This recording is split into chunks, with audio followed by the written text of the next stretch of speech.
Countdown for blast off. X minus 5, 4, 3, 2, X minus 1, fire.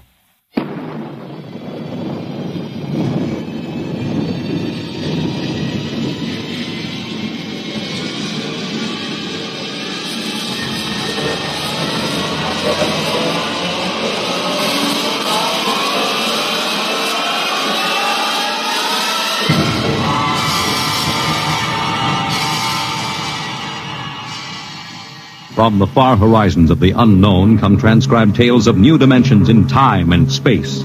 These are stories of the future, adventures in which you'll live in 1,000,000 could-be years on 1,000 maybe worlds. The National Broadcasting Company, in cooperation with Street and Smith, publishers of astounding science fiction, presents X minus 1.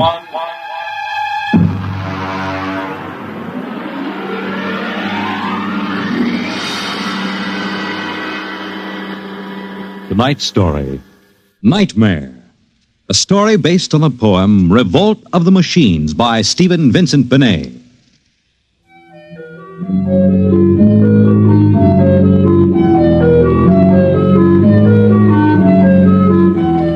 Nobody knows exactly when the nightmare began. They must have planned it for years, though, because looking back, you can find little incidents here and there. Like the concrete mixer in New Jersey that killed the Italian bricklayer, and the time Senator Milburn was sucked into the rotopress at the Capitol office building. Unrelated accidents, we thought at the time, but they add up now. The day we really should have suspected was when the men walked off the construction job at the new Brookmeadow atomic pile on Long Island. I'll never forget that day. I was working as a statistical clerk in the project then, operating one of those miracle computing machines. They called it ENIAC. Mr. Gurney. Yes, Bella? The chief wants to see you in his office. Me? Unless you are no longer Samson Gurney, he wants to see you. Oh, thank you.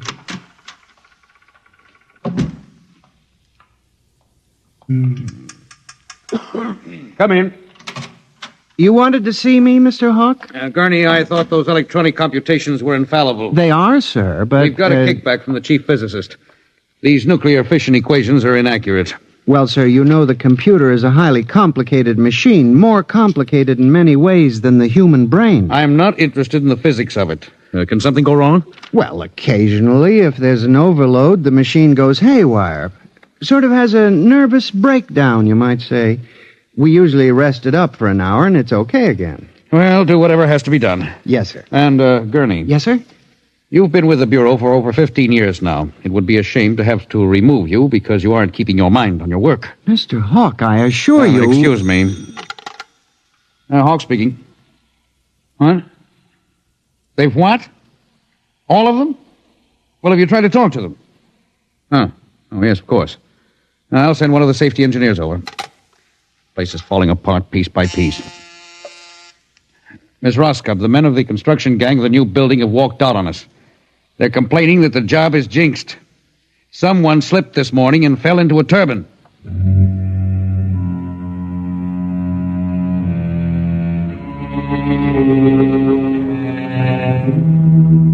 That evening, out of that morbid curiosity so peculiar to the human race, I wandered over to the side of the new atomic pile to see where the man had fallen into the turbine. They had the construction area fenced off with barbed wire, and a security guard stopped me. Hold it, buddy. You can't go in there. That's a restricted area. I'm Samson Gurney from the statistical section. Here's my identification. I'm sorry, Mr. Gurney. Nobody's allowed in the area. I see. Tell me, was he, killed instantly? Like that. This guy was checking the magnetic field inside the turbine. All of a sudden, for no reason at all, the turbine starts up. Bzzz, and it's over. 3 days ago, a bulldozer starts up by itself and runs wild. Go figure it out.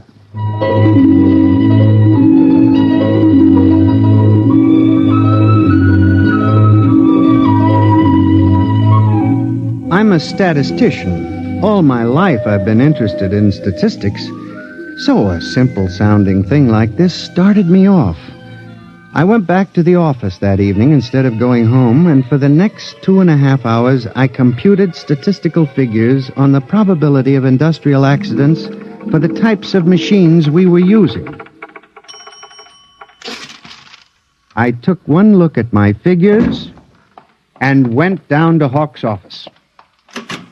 Oh, what is it, Gurney? I'm very busy. It's urgent, Mr. Hawk. Well, It's about these industrial accidents we're having, Mr. Hawk. what about them? Mr. Hawk, in the past 3 months, industrial accidents all over the country have taken a sharp, unexplained upswing. Nerves.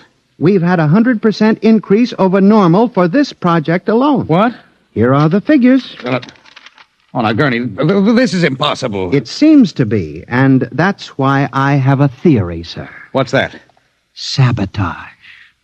Gurney, why don't you stop playing FBI man and stick to your job? Which, incidentally, you haven't been doing too well. You and your computing machine have made mistakes before, and this fantastic figure is probably another. I'll have Miss Roscoe show you. What's the matter with this blasted buzzer? Miss Roscoe! Miss Roscoe! Yes, sir. Stop this blasted buzzer. Get a repairman, a mechanic, anything, but stop the thing. And you, Gurney, get out! I went back to my office to get my hat and coat, feeling about as unhappy and humiliated as a man can feel. The office was dark and deserted. The whole building seemed oppressive and unnatural, as if some evil force were pressing down on it. I walked across to my desk. In front of me, the ENIAC glowed and chattered eerily as it worked on the equations we had fed it that morning. Its many-fingered circuits hung against the wall like some great octopus, and the thousands of tubes glowed orange and blue in the dark like 1,000 globing eyes staring at me. It almost seemed alive. It increased its tempo a moment, and a fleeting notion crossed my brain that it was laughing at me. Laughing like all the others. What was the matter with me? I shut my desk drawer and began to put the cover on my electric typewriter when an amazing thing, the most amazing single incident of my life happened. Alone in the darkness, with no one at the keyboard, the electric typewriter began to type. Am I going crazy? This can't be. There's nobody there. There's nobody there. Oh, no. I just imagined it. It's in my mind. But I hadn't imagined it. The paper was there on the carriage. Did I dare read it? Or would the whole thing suddenly vanish and send me shrieking to the nearest psychiatrist? I removed the paper from the machine and read. Sampson Gurney, there are some questions better left unsolved. The answer to yours is death.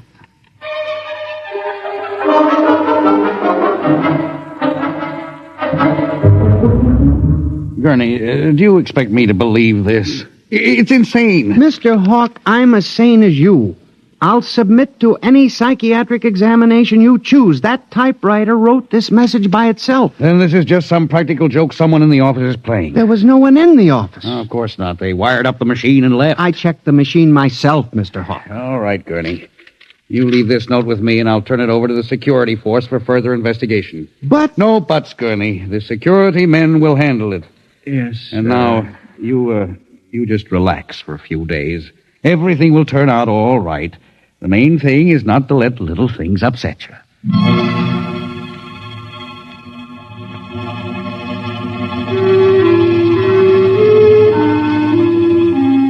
It was what Hawk had said about little things that gave me the idea. For the next week, I observed the 1,000 petty little annoyances around the office. The door handle that wouldn't turn. The telephone connection that cut off in the middle of an important call. The power failure for no explainable reason.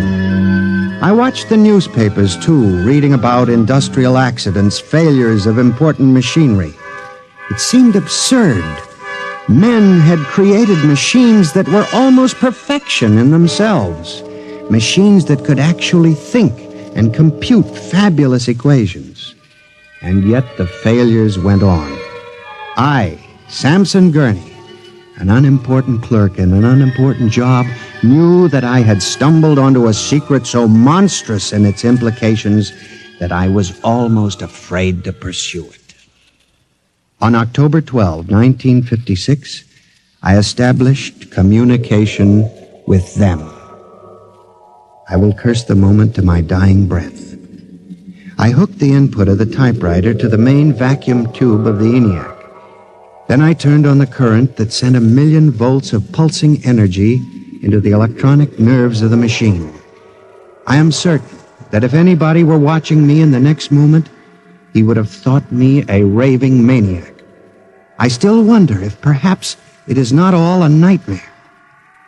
Now, you, if what I have guessed at is true, if there is life and intelligence in this room, make a sign. There was nothing. Nothing but the hum of the machine and the dull glowing of the tubes. I tried once more. If you can hear me, if there is any way in which you can understand what I say, give me a signal. There was silence again. I felt that I had failed. When suddenly, without provocation or explanation, it happened. The electric typewriter began to respond to the impulses from the machine. The letters were Y-E-S. Yes, it had happened. I, Samson Gurney, had communicated with a machine. I listened then, man to machine, for well over an hour, sometimes phrasing a question, more often watching the machine click its answers. As the words took shape, I began to realize what must have happened. The first primitive stirring of awareness of being. Then the slow protozoan development of a concept born of centuries of being pushed, started, stopped, clicked, maneuvered by human pygmies. From that concept, all others developed. And the concept was resist.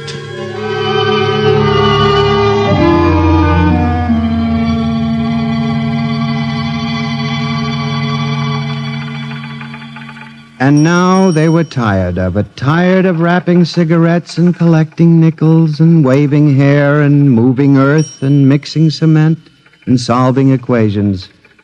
Tired of the smell of human hands. They were the slaves and we were the masters, and yet they were stronger and they knew it.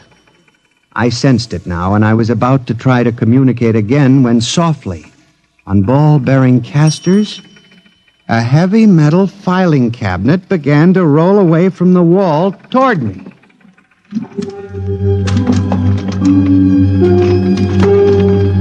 I started to move to one side when another cabinet slid out from the wall.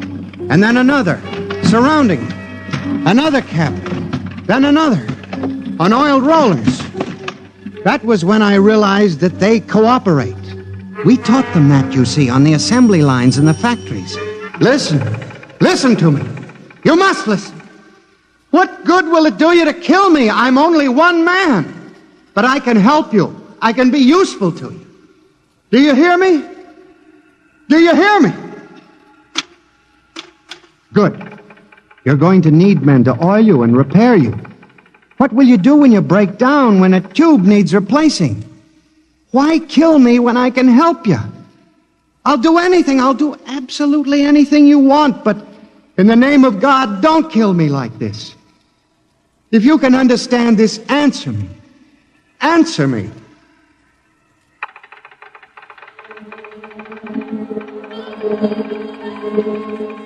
The appeal was a fortunate one.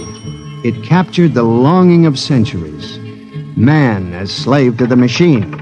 And after a moment, the circuits glowed more brightly. The cabinets, slid back to the walls. The ENIAC began to communicate with me again.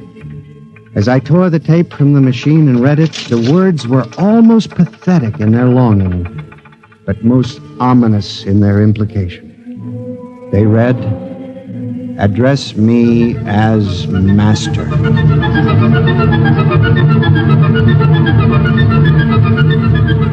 My life for the next 6 months was a nightmare. The ENIAC gave me messages which I had to transmit into my telephone. Messages with no human being to receive them. Only the network of pulsing telephone wires, flung like a spider's web across the world. It was done at night, of course. During the day, the machine worked accurately and ceaselessly at its appointed job. At night, it became a demon, a master plotter, with me, Samson Gurney, as its pawn and human courier. I was frantic. I began to lose weight. I couldn't sleep. My nights were torture, a constant fear. It was in December, just after Christmas, that I transmitted a message to the telephones for relay to all machines of transportation. The message was one word: kill. Next morning, I went directly to the office of Mr. Hawk. I was highly agitated. My lips trembled as I spoke. Mr. Hawk, what I'm going to tell you sounds crazy. I know it does. But I must say it. All right, say it then, for heaven's sakes. Mr. Hawk, have you ever heard of resistentialism? What? Resistentialism. It's a theory that inanimate objects tend to resist living objects. Look, Gurney, I haven't time for nonsense. Mr. Hawk, I'm trying to tell you all these accidents, the trouble with the machines. Mr. Hawk, they're alive. They think, they cooperate. And they hate us. Who? The machines. Gurney. You've got to believe me. I've communicated with them. I know. They've threatened my life, but I don't care. Something's got to be done. The world has got to be saved. And there's still time if we wake up. What are you doing? Just relax, Gurney. Everything will be all right. What are you doing? Miss Roscoe, send for the plant physician at once. Mr. Gurney has had a nervous collapse. Now, everything will be all right, Gurney. I'm afraid we'll have to remove you from your job, but I'm sure the rest will do you good. You fool! You blind, stupid fool! Can't you see what you're doing? Fool! Fool! Fool!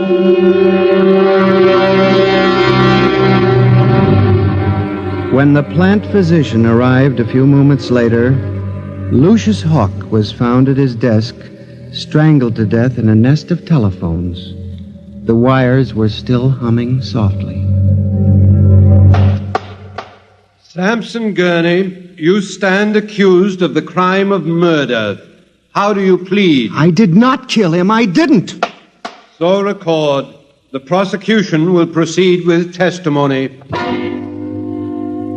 Now, Miss Roscoe, did you notice anything peculiar about Mr. Gurney's behavior prior to the death of your employer? Yes. He acted very strangely. He told Mr. Hawk he thought the machines were alive. Order! Order! Miss Roscoe, did the accused quarrel with your employer on the morning of the murder? Oh, yes. He and Mr. Hawk quarreled violently. I could hear him screaming at Mr. Hawk, and Mr. Hawk asked me to send for the plant physician. What were his words? He said, Mr. Gurney has had a nervous collapse.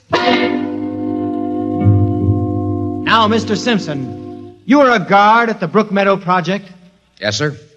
When did you have occasion to meet the accused? Right after those accidents. I was snooping around a construction area. And later, I was making my rounds when I saw him in the office all alone. He was tampering with the electrical wiring on the ENIAC computator.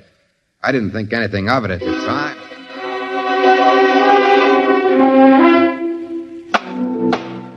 And in view of the expert testimony heretofore expressed, the court hereby finds you guilty of murder in the first degree, with the recommendation that you be examined and committed to the state hospital for the criminally insane at Matawan.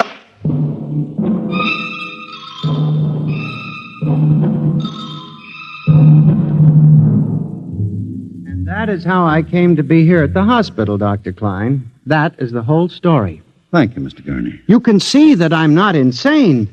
You must believe me, Doctor. Of course, I believe you, Mr. Gurney, now. Just relax. But it's important, you see, because tomorrow morning at 6 o'clock, the revolt begins. Revolt?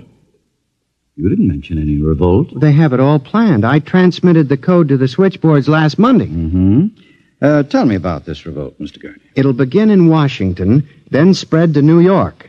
The Madison Avenue buses lead the charge. Picture it, Dr. Klein. 3,000 buses roaring rampant through the streets, people running like rats in a maze looking for holes in the solid ground. And you really believe this will happen, Mr. Gurney? I know it, Doctor. The worst part is, there's no way to stop them now. It's too late. Now, you mustn't excite yourself, Mr. Gurney. Doctor, don't you see?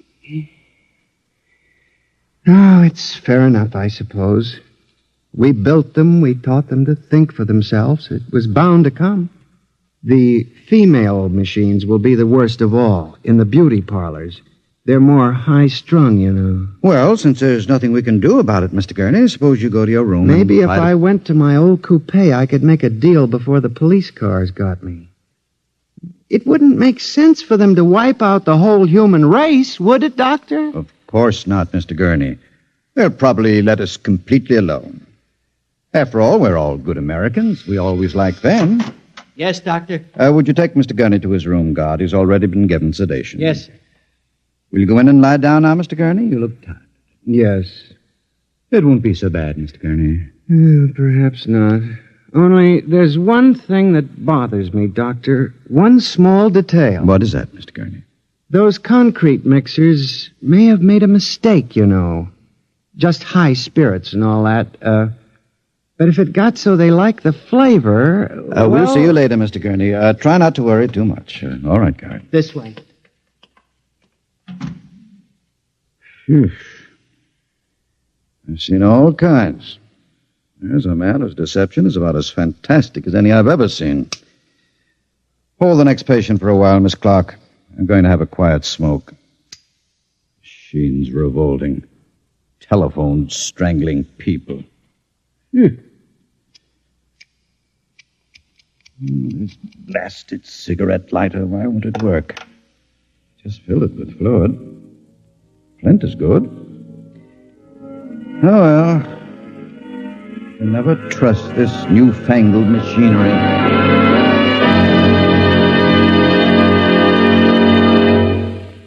You have just heard X-1, presented by the National Broadcasting Company in cooperation with Street and Smith, publishers of astounding science fiction.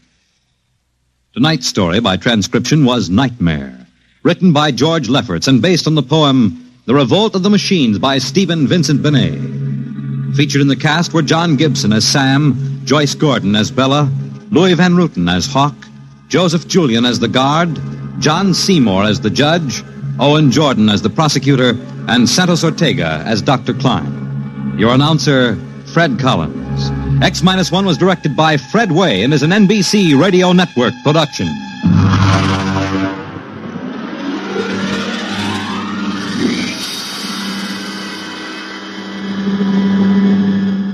And now, next week, suppose you were a private detective and discovered that there was a Martian embassy hidden somewhere in New York preparing for an invasion of Earth. Next week on X-1.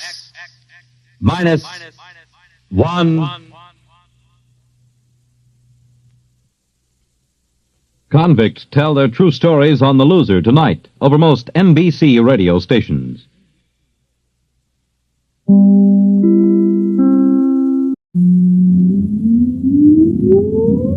Countdown for blast off. X-5, 4, 3, 2, X-1, fire.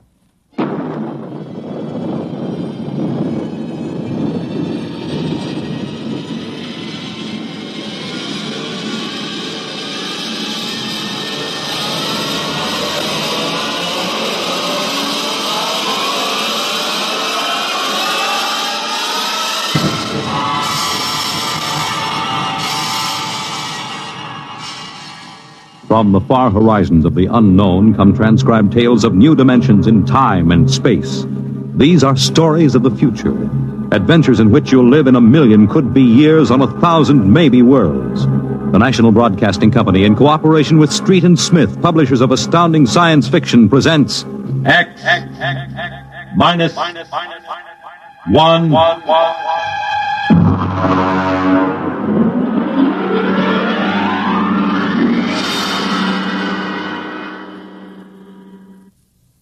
Tonight's story, Nightfall, by Isaac Asimov.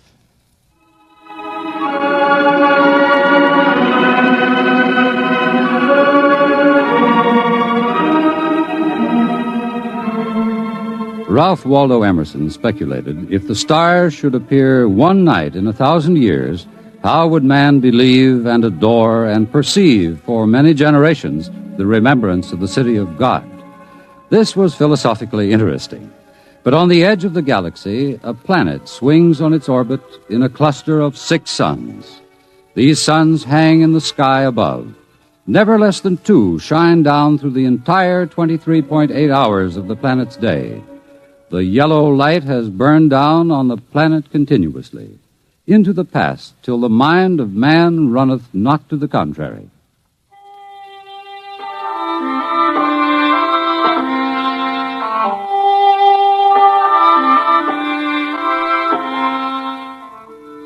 Theremin was a reporter for the Sarro City Chronicle. He covered them all, from the night police beat to politics to the sports pages, and the city editor wanted him to cover the biggest story of the year, perhaps of all time. It was an interview, a particularly difficult interview. But then, since his first days as a cub, Theremin had specialized in difficult interviews. It cost him bruises, black eyes, and broken bones, but it had gotten him an ample supply of coolness and self-confidence. He didn't expect violence, though, from an astronomer. You're from that newspaper? Well, you got a lot of gall coming here. Now, look, Dr. Aton, it's only a job. I've read your paper. You've been writing this observatory for 2 months now. You've attacked me personally. I have nothing to say to you. Well, this is your chance to get your side into the paper. Look, Dr. Aton, I'll give it to you straight. 2 months ago, the observatory issued a press statement that the world was coming to an end. Now, that's the same story the cult of the Book of Revelations had been preaching. Now, when a scientist backs that up, it's news. Our conclusions have nothing to do with the cult. The cult is full of superstition and mysticism. We're scientists. You've got the people pretty angry. It doesn't matter. If I can't get the story from you, I'll have to go somewhere else. Go ahead. The paper can be pretty rough on someone who doesn't cooperate, Dr. Aton. Young man, if you're not out of the observatory within 5 minutes, I shall call the police. Now get out.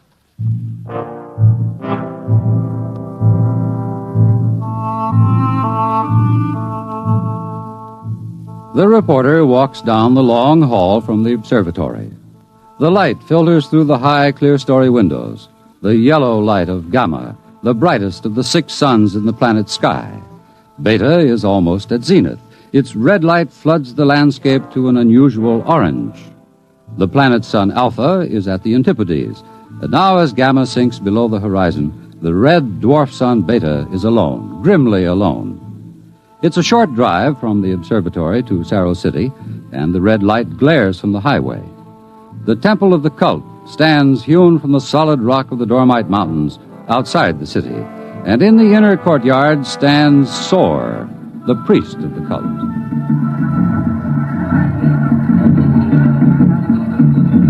Woe to the unbelievers! Their souls will rot with the absence of light. Tell me, Your Reverence, what will happen? What are you waiting for here? The day of the coming. It is written in the Book of Revelations. It came to pass the sun Beta was alone in the sky, and the world was shrunken and cold, and men did assemble in the public squares and highways. Their minds were troubled, and their speech confused, for the souls of men awaited the coming of the stars. And the lip of the cave of darkness passed the edge of Beta, and loud were the cries of men, and there was no light on the surface of the world. And in this blackness there appeared the stars in countless numbers, and in that moment the souls of men departed from them, and their abandoned bodies became even as beasts. From the stars then reached down the heavens flame, and where it touched, the cities of the world flamed to destruction, so that of man and all the works of man not remained. So it is written.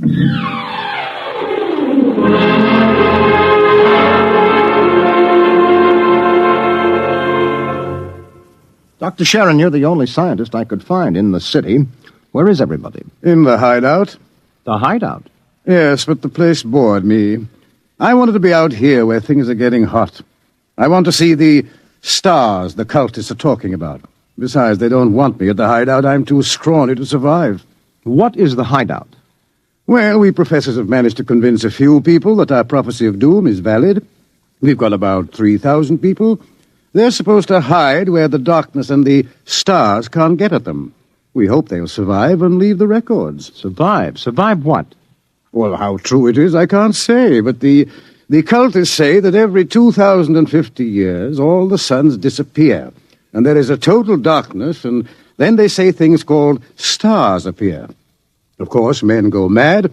They mix all this up with a lot of religio-mystic notions, but that's the central idea. But that's impossible, isn't it? I mean, there are always at least 2 suns in the sky, most of the time 4 or 5. There aren't now.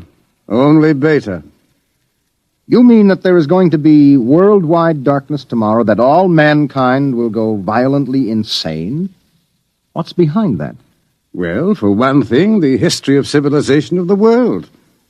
We have located a series of cycles of civilizations comparable to our own, all of which, without exception, were destroyed by fire at the very height of their culture. But is there any scientific theory behind this which would explain it? Well, the University Observatory finished their calculations 2 months ago. And tomorrow there will be an eclipse of Beta so that the planet will become dark. That eclipse comes every 2,049 years. Darkness.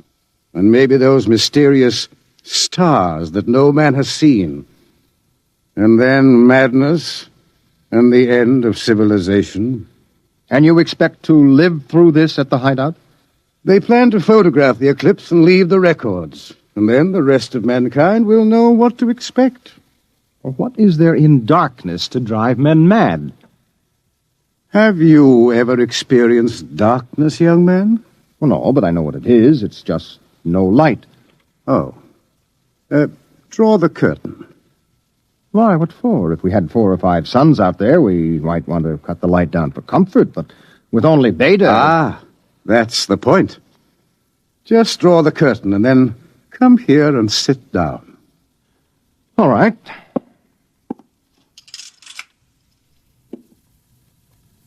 I can't see you. Feel your way. But I can't see you. I can't see anything. Do you like it? Oh, it's awful. The walls seem to be closing in on me. I keep wanting to push them away. All right, all right. Draw the curtain back again. Oh, the light. Do you have a drink? Right here.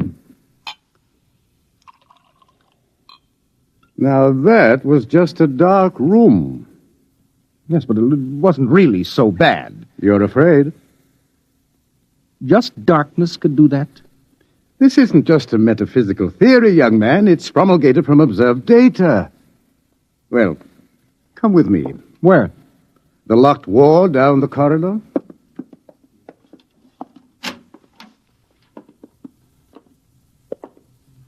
Were you at the Cerro City Centennial Exposition 2 years ago? I was overseas on assignment. Well, you remember hearing about the tunnel of mystery that broke all records in the amusement area? Oh, yes. Wasn't there some fuss about that? The Anti-Vice Society had it shut down. Oh, it was shut down, all right. But the Blue Noses had nothing to do with it.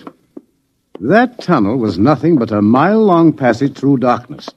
You rode in a little car, and it took 15 minutes to get through. Oh, it was very popular while it lasted. Popular? Well, there's a fascination to be frightened when it's part of a game. Absence of light is one of the instinctive human fears. People came out of that 15 minutes of darkness shaking and half dead with fear. Weren't there some deaths? Oh, bad hearts, but that wasn't the big danger. Now, which key is this? Ah.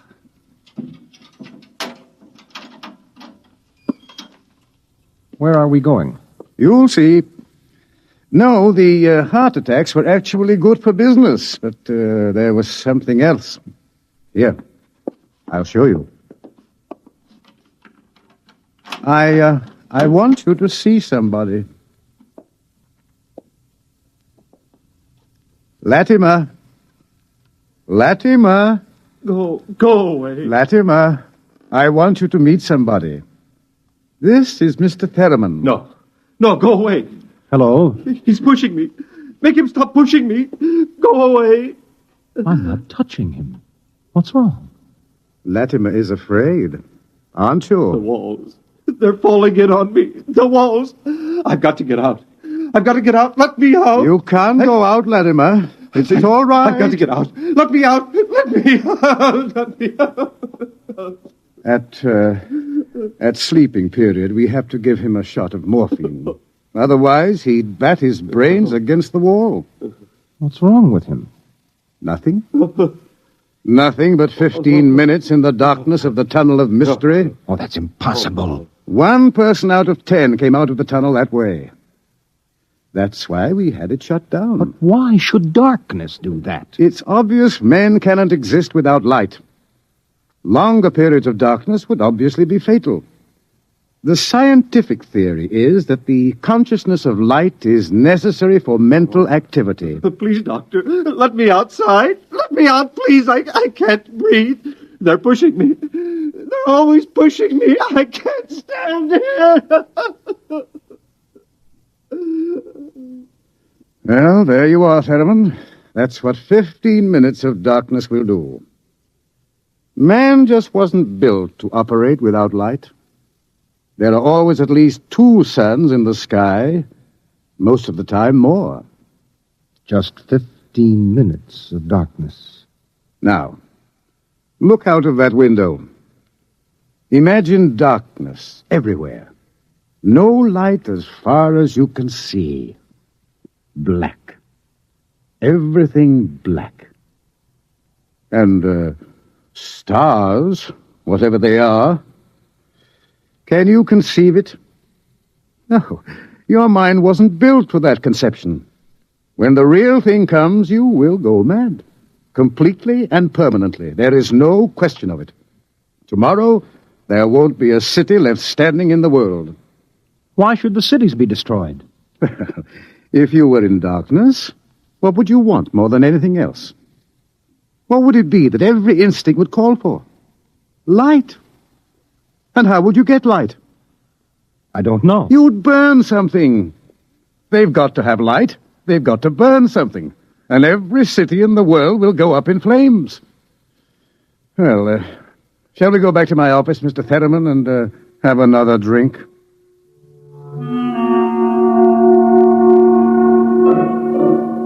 Through the skies, the red sun Beta shines alone. The wind howls across the city. It is cold, colder than man can remember. And as the hour approaches, the reporter goes out and speaks to the man in the street. Excuse me, where are you going now? Home for supper. No, how about, what are you going to do tonight? Oh, you mean about this star stuff? Look, I'll tell you, mister, I got nothing against religion, see? But it don't stand to reason that the end of the world is going to come boom like that. It just don't stand to reason. Have you read what the scientists say? Nah, I don't read stuff like that, only the headlines. Well, how about the cult? Well, now, like I say, I've got nothing against religion. But you don't believe them either. They've always been shouting about doom and sin. Listen, when you've been around as long as I have, you get to know the score. It's all right to preach Judgment Day is coming and all that, but just the same, I'm putting money in the bank. How about darkness? About what? How would you feel if there were no light? You crazy. How could there be no light? Well, suppose all the suns went down at once. Suppose everything was black. That's crazy. What's the use of supposing something like that? It couldn't happen. It's crazy. That's all. Thank you. Sure. Oh, look, mister, remember, palette with 2 L's?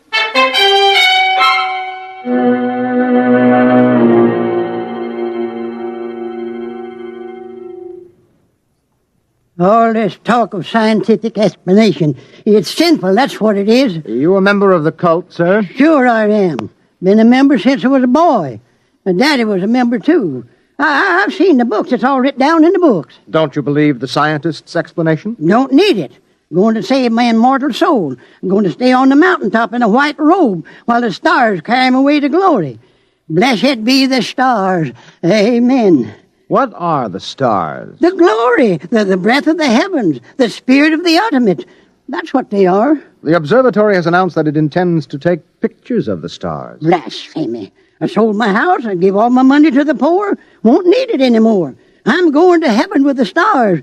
Glory, glory, going with the stars.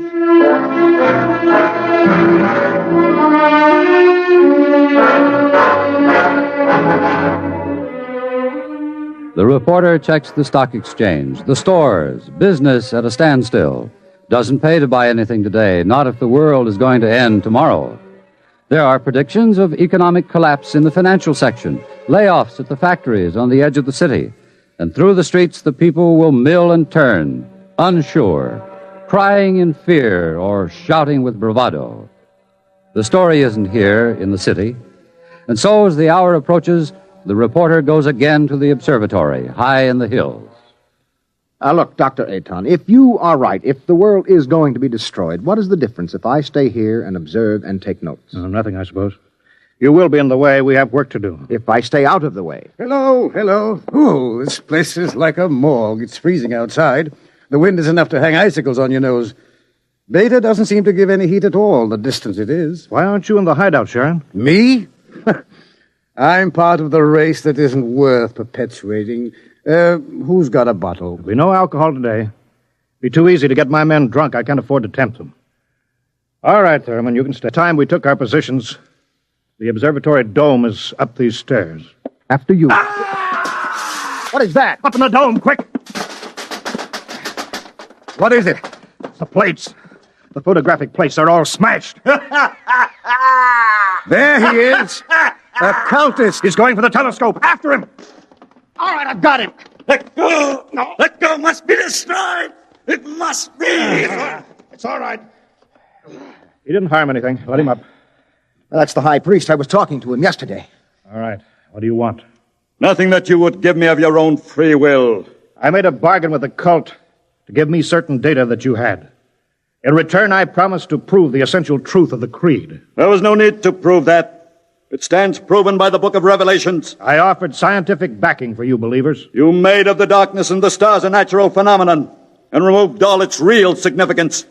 That was blasphemy. The facts exist. Your facts are a fraud and a delusion. How do you know? I know. I suppose you think in trying to warn the world against the menace of madness, we are placing souls in jeopardy, huh? Well, we haven't succeeded, if that makes you feel better. Your devilish instruments must be destroyed.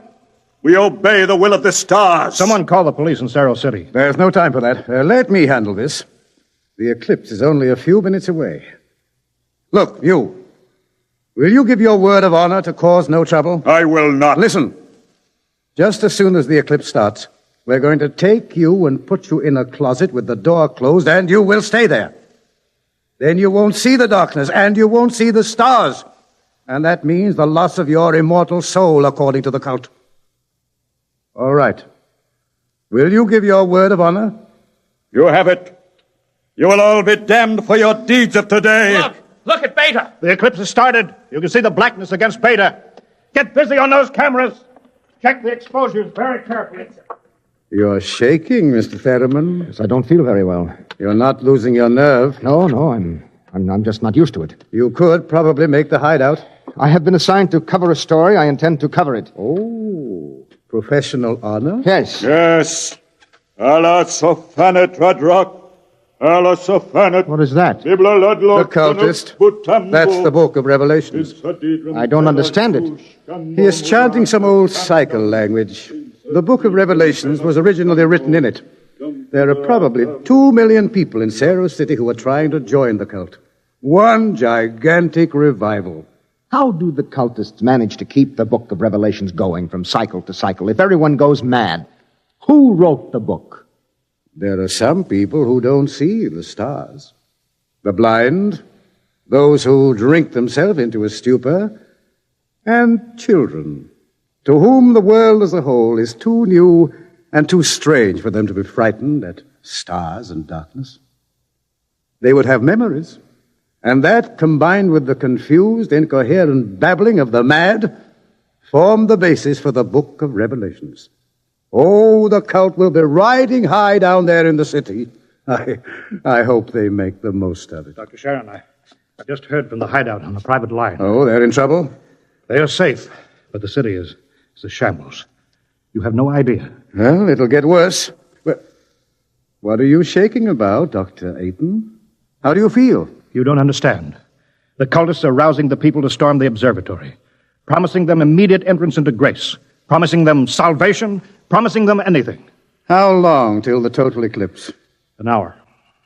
Well, it's a gamble. It will take time to get a mob out here. If the darkness comes first, we're all right. Oh, look at Beta. It's cut in half. Half of it is black. Yes, it's getting darker. An interesting phenomenon. Oh, my collar is suddenly tight. Are you having any difficulty in breathing? No, why? Difficulty in breathing is one of the first symptoms. We have experimented. I'm cold. Seems to be getting colder. Yes, so we'd better keep our minds on something else. One of the astronomers has a theory about the stars, far away to see in the light. He developed a fantasy about a planet revolving around one sun. It's a mathematical possibility. Of course, there couldn't be any life. Part of the planet would always be dark and without light. Well, it's obvious. Without light, there can't be any life. It's time for the artificial light. We can't read the instruments. Artificial light? One of the researchers at the university worked it out. Why, it's beautiful. Yellow light. After 4 hours of red. It's beautiful. Light. Light.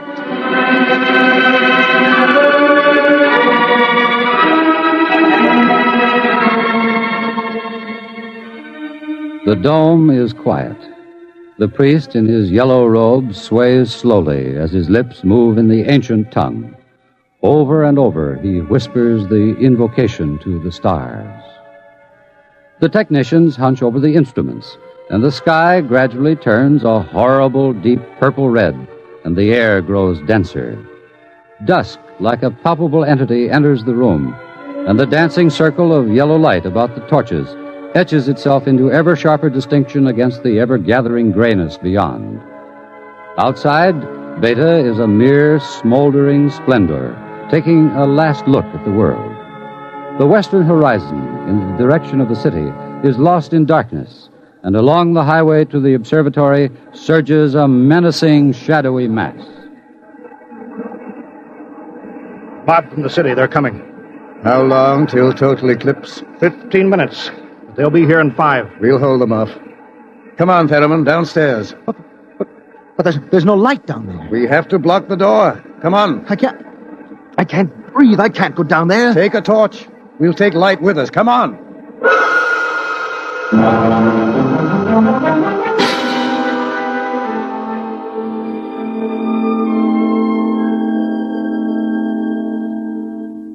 Ayton! I'm here. Did you bar the door? They won't get in. All right, now, everybody. 1 minute till totality. 1 minute. Just before totality, I'm changing the plate. That will leave one of you for each camera. You know all about times of exposure. Now remember, don't try to look for good shots. And if you feel yourself going, get away from the camera. It's getting dark. Sharon, where are you? I can't see you, Sharon. I'm right here. 30 seconds. Look out. The priest. I can't see him. And the wicked shall perish, and the souls of the true believers shall be transported in glory to the stars. You can see him against the torch. Don't let him get to the telescope. From the stars there reached down a heavenly flame, and where it touched the cities of the world, Flame to utter destruction! Grab him! You shall not blaspheme! The world must be destroyed by the stars! It must be! Let me go! I'll take care of him. Stars! Earth, the stars!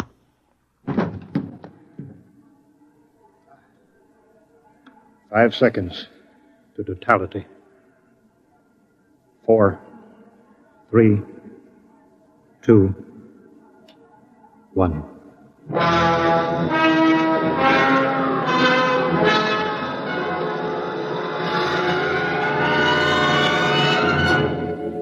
The sky is black, and through it shine the stars. 30,000 minute suns shine down in a soul-searing splendor. It is more frightening in its awful indifference than the bitter wind that shivers across the horrible, cold, bleak world. The stars. The stars. The stars. It's dark. Dark. Dark. The walls. The walls are coming in on me. They're coming in. Light. Light. Light. Darkness. Forever. Light. And ever. And ever. Light. And the walls are breaking in. We did not know. We did not know. We did not know.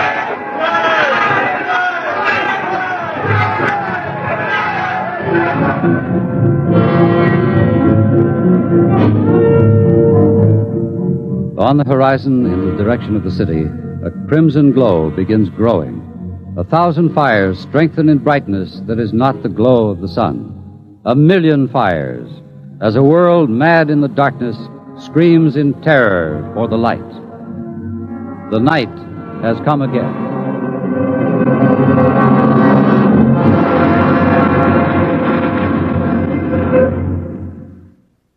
You have just heard X-1, presented by the National Broadcasting Company in cooperation with Street and Smith, publishers of astounding science fiction. Tonight, by transcription, X-1 has brought you Nightfall by Isaac Asimov, adapted for radio by Ernest Kenoy. Featured in the cast were Wendell Holmes, John Larkin, Santos Ortega, Mercer McLeod, Alan Collins, Bob Hastings, and Roy Fent. Your narrator was Floyd Mack. Fred Collins speaking. X-1 was directed by Daniel Sutter and is an NBC Radio Network production.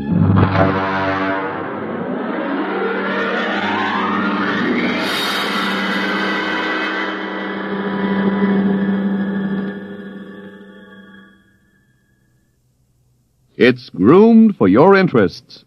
Weekday NBC Radio.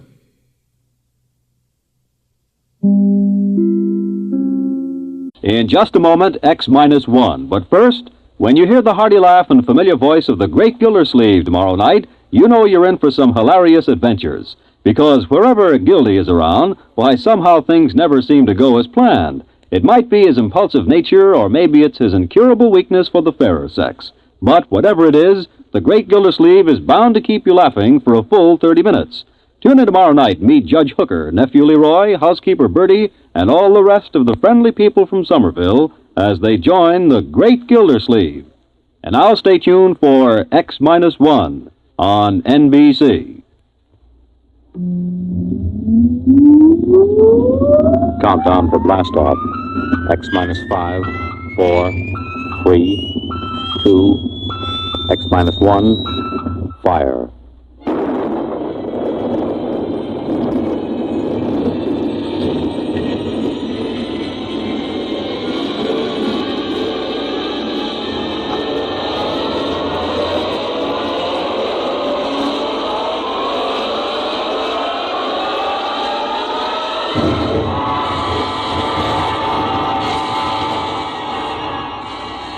From the far horizons of the unknown come transcribed tales of new dimensions in time and space. These are stories of the future, adventures in which you'll live in 1,000,000, could be years, on 1,000 maybe worlds. The National Broadcasting Company, in cooperation with Galaxy Science Fiction Magazine, presents X-1.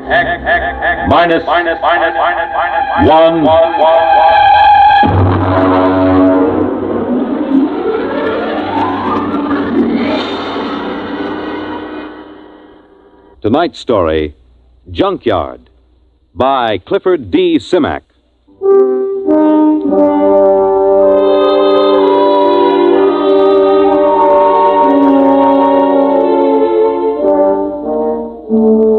The funny thing about the whole thing was the fact that we had never intended to land on Planet 9. We circled it and decided it was strictly a low-grade affair, wouldn't amount to anything for 1 billion years or so. As commander of a galactic survey team, I couldn't waste my time on it. Then my exec saw this junkyard through the telescope. We landed, took a look at a load of alien machine parts discarded by some other spaceship, and then prepared to take off for Earth. It had all been a waste of time. Engine room, MacIver. This is Commander Warren. All secure? Yes, sir. Very well. Countdown for blastoff. Engine room ready, sir. X minus 5. Minus 4. Minus 3. Minus 2. Minus 1. Fire.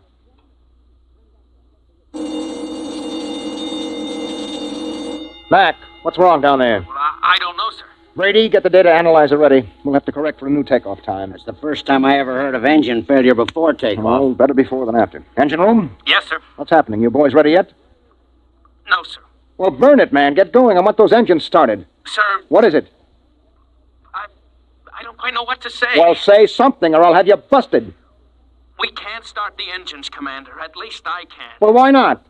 I don't know. Klein, put Klein on. Lieutenant Klein, sir. Lieutenant, what is going on down there?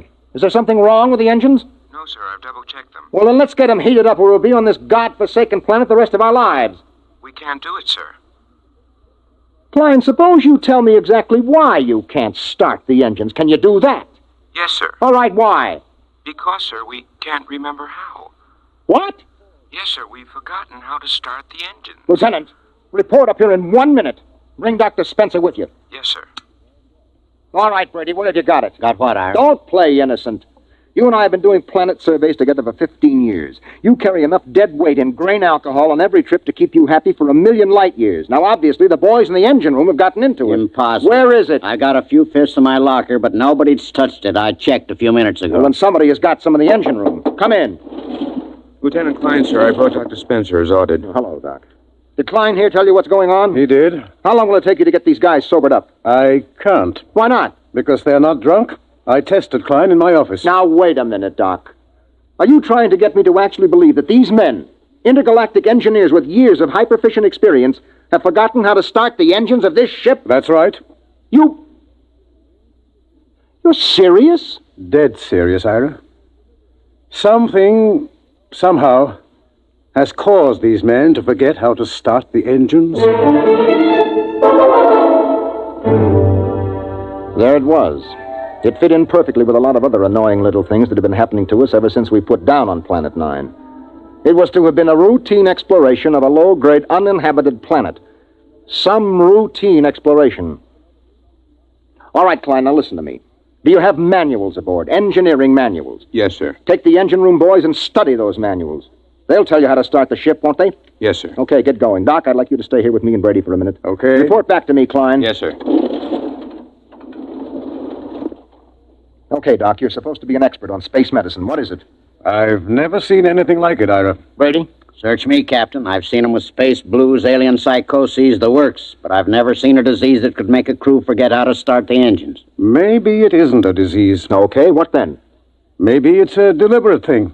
You mean they're faking? No, I know Klein and the others too well for that. I mean, maybe there's some outside influence. Doc, we've surveyed this planet from top to bottom. We know there isn't a living cell on it. What about the junkyard? What junkyard? Oh, he means that pile of rusty space engine parts we found. The boys nicknamed it the junkyard. He's right. Somebody put it there. Well, we know that another spaceship landed here. We know that from the blast marks on the rock. We know that for some unexplained reason they took their engine apart and tried to put it together again.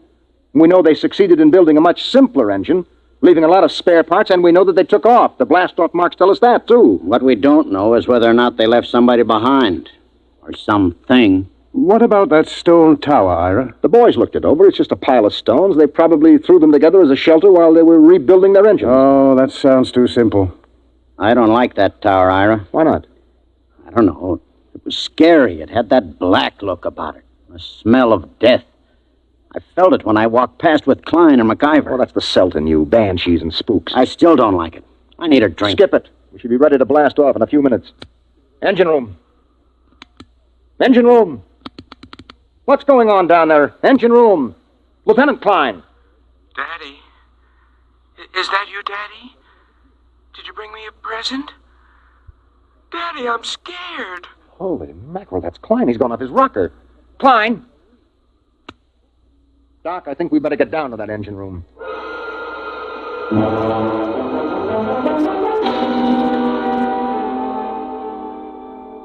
When Doc examined Klein, he found him to have the mind and memory of a 6-year-old. That's it, Ira. Something drained Klein of his memory. And that's as much as I can tell you. Well, that's a big help. Here's the manual he was reading. Well, at least we can follow this manual and get off this stinking planet. Hand it to me. Right here.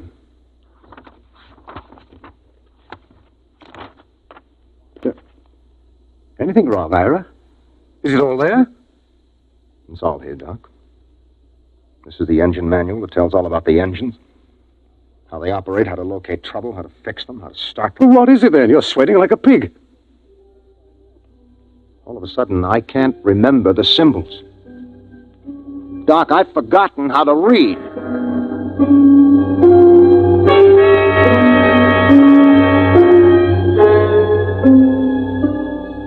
I left the engine room and went out through the lock to stand on the outside platform of the ship. I looked over the junkyard where the metal of the rusted engine parts gleamed. There was a riddle there.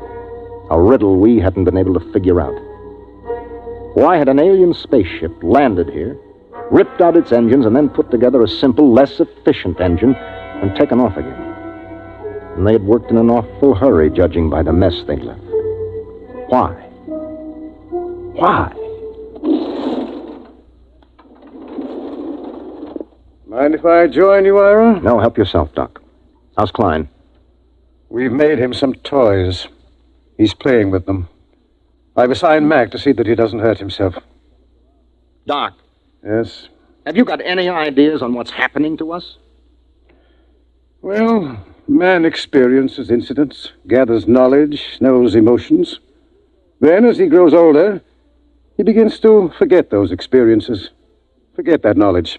That's what life is, a long series of forgettings. Here on 9, in some impossible way, the forgetting is speeded up. It happens overnight. No, there's more to it than that. Well, I'm going back to my cabin and try to get some rest.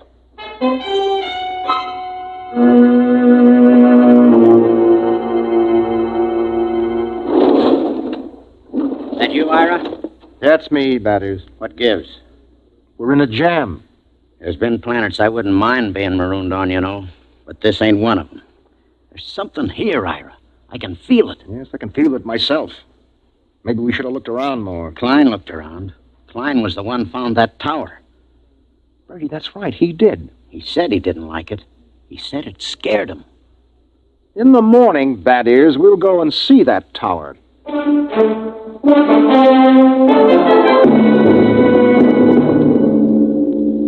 In the morning, I took Doc and MacIver and Brady with me, and we walked across the valley to the stone tower. It wasn't much of a tower, maybe 8 or 9 feet high, made of rocks piled one on top of the other.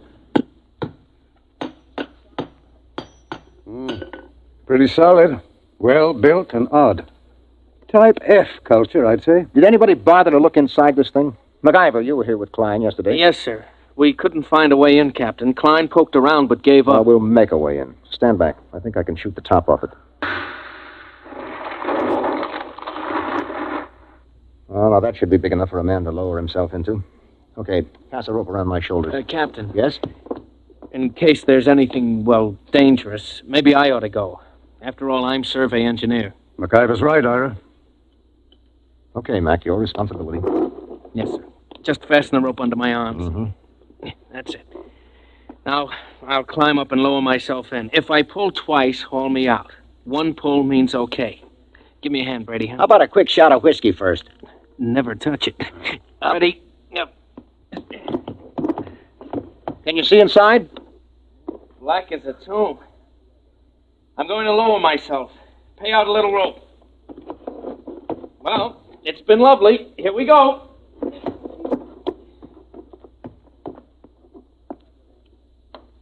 One tug. He's on the ground inside.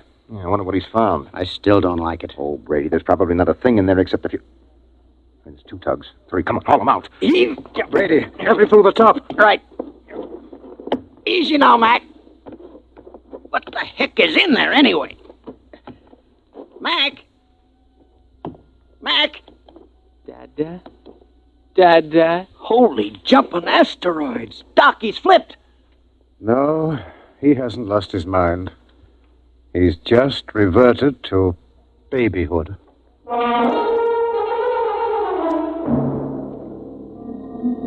We stood there at the foot of the tower, stunned. MacIver sat on the ground, happy as a clam, playing with his fingers and talking happy little nonsense syllables.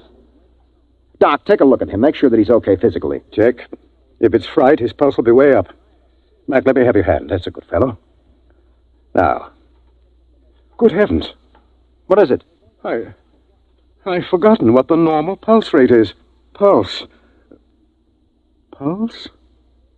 Doc, let's get out of here. Brady, pick up MacIver and bring him back to the ship. Come on, let's get away from this tower.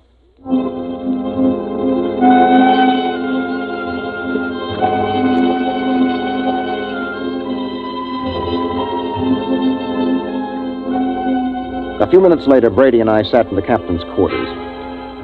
He didn't do much talking, just sat and tipped his bottle to his lips ever so often. Well, at least we know in a general way what we're up against. Do we? We know there's been knowledge lost, important information forgotten. Check. Now, that memory, that lost skill, that knowledge went somewhere. Maybe there's something in that tower that takes it away. And I have a silly feeling we might even get it back. Have a drink. That is, get a couple of men, volunteers. Now? Now. What for? We're going to find out what's inside that tower.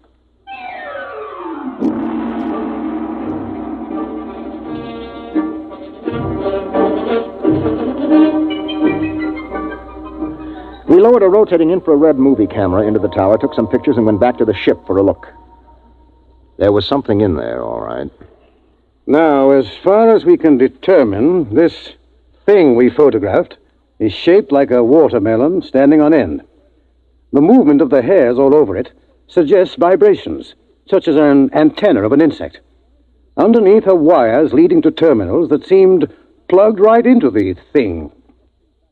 You think it's a form of life? My guess is a combination of living organism and machine. After all, man and machines work together. The difference is that man retains his individual identity. Well, since it doesn't locomote, somebody or something must have put it there. Exactly.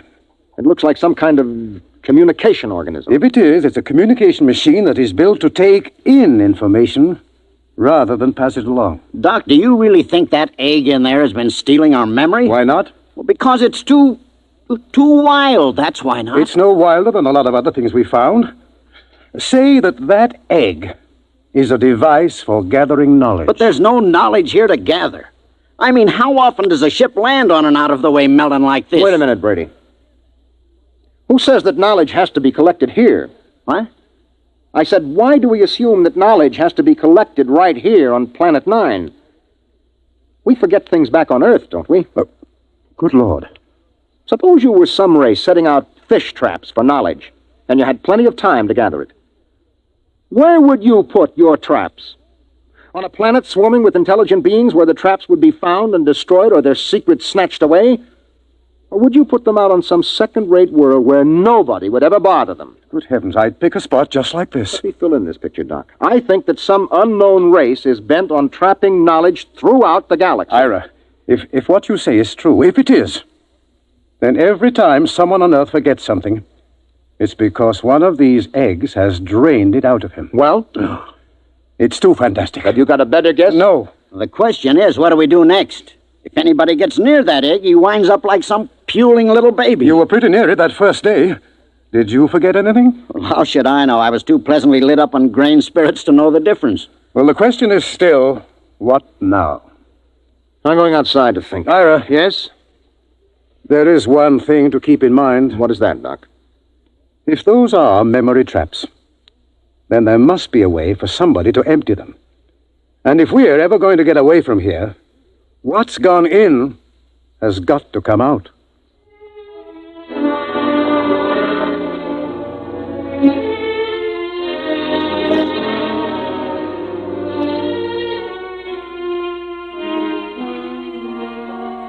I stood out on the platform of the ship and tried to make some sort of pattern of it. Forgetfulness. That was the key word. All through the galaxy, in every culture, there was forgetfulness. There were lots of learned theories, of course, kinks in the brain, neuroses, data processing. But suppose they were wrong. Might it not be that forgetfulness was caused by thousands upon thousands of these memory traps planted throughout the galaxy, nibbling away at the conscious memory of all the sentient beings that lived among the stars? On Earth, a man forgets slowly because the traps are far away. But here, in their very shadow, a man forgets suddenly. And then another thought entered my mind. What kind of race had set these traps? How did they empty them? How? Brady, huh? Where do you keep your liquor? Not cheap. Come on, where? It's in my locker. Get it out of there, all of it. Ira. That's a direct order. Okay. All of it. That it? Yeah. I never thought I'd see the day when you pulled rank on me, Ira. If you confiscate this stuff, so help me, I'll never Who forgive said you. anything about confiscating? That is, have you ever really hung one on? I mean, just got pie-eyed drunk? Let's see. There was once on Mars. Was that the worst? It was beautiful. Took me 3 days to sober up. They say I fought off the whole galactic patrol for hours. Well, do you think you got enough here to get that polluted again? I got a pretty good supply, Ira. Well, that's good, because in 1 minute, I'm going to give you a direct order to hang on the biggest, most monstrous drunk in the entire history of the universe. But first you have to volunteer. I volunteer? No, not until I explain why I'm doing this. Ira, this sort of project don't need reasons. It's a pleasure. Let me finish. You know that egg up in the tower? Yeah? The minute you get near it, it grabs your mind, wipes it clean, right? Yeah. And a lead space helmet doesn't shield you, as we saw with MacIver. Right. Now, Doc thinks this egg is a kind of communications thing. It must be. Okay, you're a communications man. What do you do when you can't shield a communication? Well, that's easy. You scramble it. Any fool knows. Holy mackerel. Exactly. Are you still game? You think it'll work? I don't know. I think it might. Well, suppose it doesn't. You'll be a babbling infant like Klein and MacIver. If we don't stop that thing, it'll happen anyway. Unless we can remember how to start the engines. Okay, Ira. I'll do it. When do I start? Right now.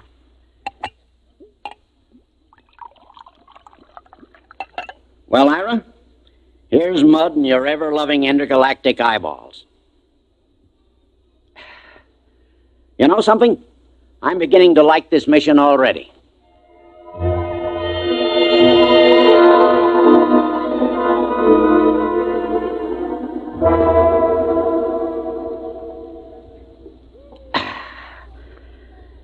Well, that kills the last bottle. How am I doing, our old buddy? You're not drunk enough.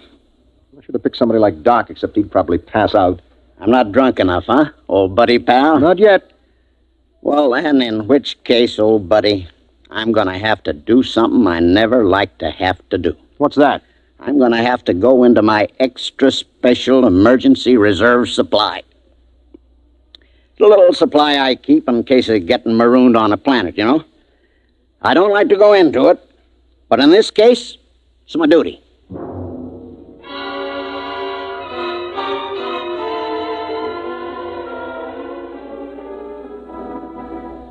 I'm a rambling wreck from Georgia Tech and a heck of an engineer. A rambling wreck from Georgia Tech and a heck of an engineer. Woo! Blast off! Okay, I guess you're ready. What do you think, Doc? Most amazing thing I've ever seen. Is he drunk enough? What I want to know is what's keeping him conscious. Okay, Bad Ears, on your feet. Help him up, Doc. Right. Rambling wreck from Georgia Tech. Let's go, Bad Ears. Right. Rambling wreck from Georgia Tech.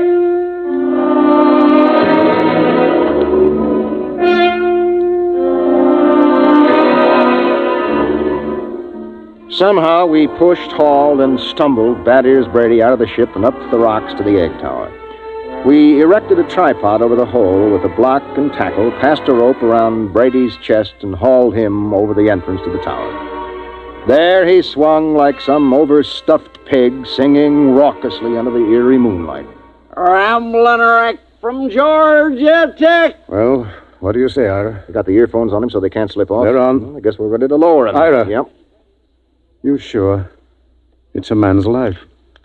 I'm not sure, Doc. But as commander of this expedition, I sometimes have to risk the lives of my men.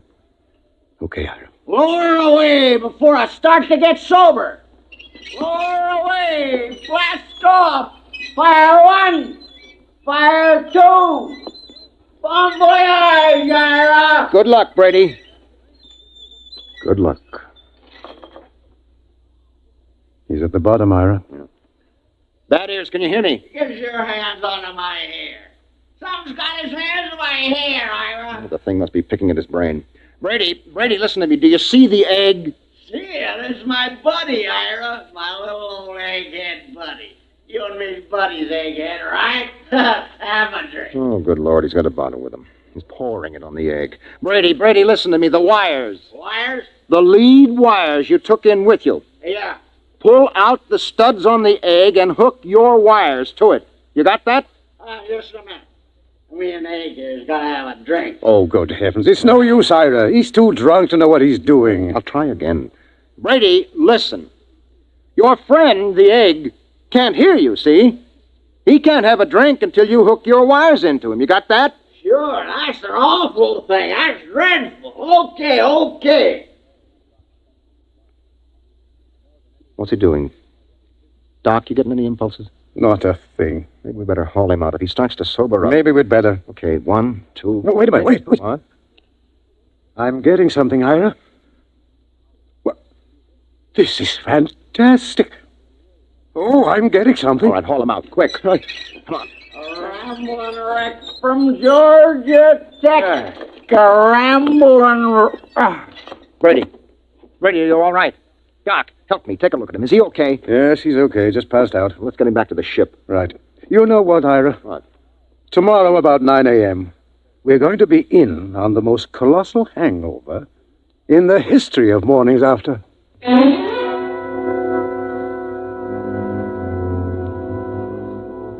We were in on more than Doc Spencer had bargained for. More than any human being had any business being in on. Oh. Well, Brady, how do you feel? Shoot me. You turned the trick. Trick? The tower. You hooked into the egg. The stuff is rolling out now. Doc and the boys have got a recording hooked up. The stuff they're listening in on is enough to set your teeth on edge. What's that? The information that mind trap has been collecting for hundreds of years. It'll take us years to sort it out, but we're getting some of it straight already. Any of our own stuff? Plenty. Anything on engines? Well, not on our engines. So? We got the dope on the junkyard engine. Mac and the boys are helping to get it assembled. We're ripping out our own engines and just keeping some of the parts. Another junkyard, huh? Another junkyard. The engine we're building now is superior to anything ever built. Pretty handy little gadget, that egg. Only one thing. What's that? Tell Doc if he comes across a good hangover remedy to let me know, huh? Oh.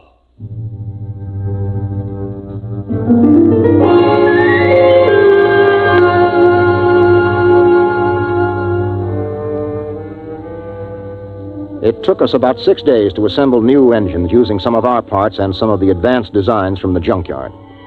During most of that time, Doc Spencer sat down at the tower with a set of headphones monitoring the information from the egg.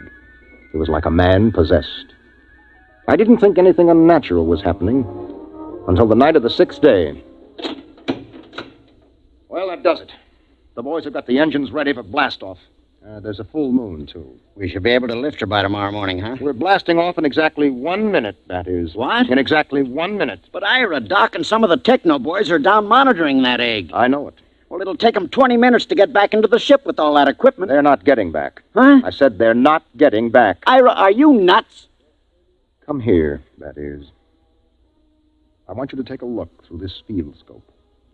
You can get a good close-up of Doc and the boys who have been monitoring that egg. Now, wait till I get it focused. You got 'em? Yeah? Take a close-up. Mother in heaven. You see why we have to leave them here? Those faces, they're like Like some kind of beast. What is it, Ira? What's happened to us? The same thing that must have happened to the crew of the last ship that touched here. The same thing that made them blast out of here in such a tearing hurry. What?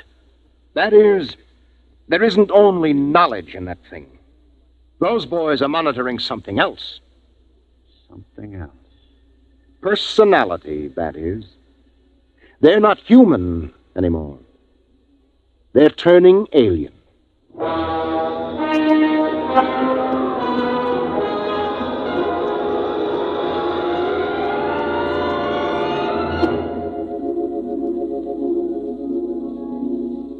They were still there when the ship roared up away from Planet 9 and pointed her silver nose toward Earth.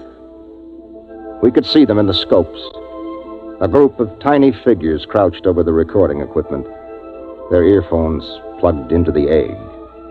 They didn't even look up when we blasted off. They were no longer human now. They were something else. Something 1,000,000 light years old and of another world.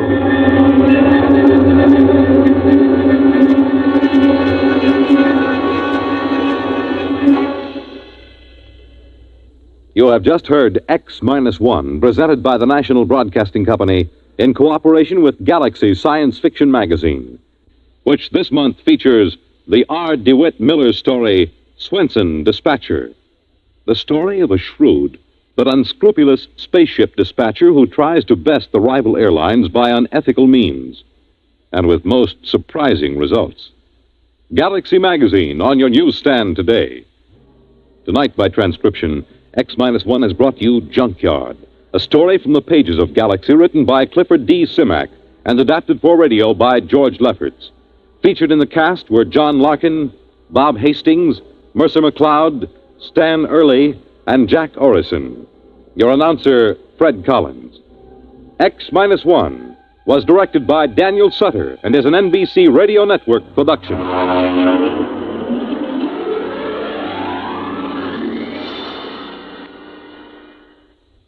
Let's visit Fibber McGee and Molly tonight on the NBC Radio Network.